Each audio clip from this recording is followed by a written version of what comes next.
облысы Шет ауданы Ақшоқы ауылы Қызылтай мезгіл орта мектебінің 6 сынып оқушысы Айтжанова Қарақан. Абай Құнанбайұлы өлең сөздің патшасы сөз сұрас. Өлең сөздің патшасы сөз сұрас.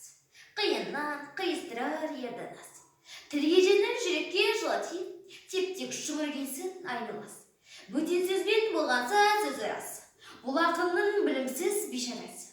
Айтушы мен тыңдаушы көбінадан бұл жұрттың сөз танымас бір парыз.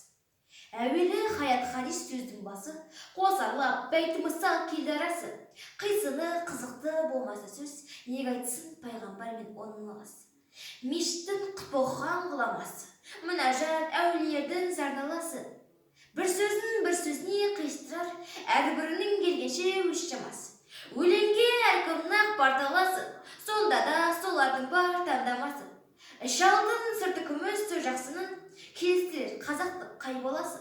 Бұрынғы ескі биді тұрсам барлап, мақылдап айтады екен сөз қосарлап. Ақындары ақылсыз надан көріп, көре жерде өлең қыпты жоқтан қарап.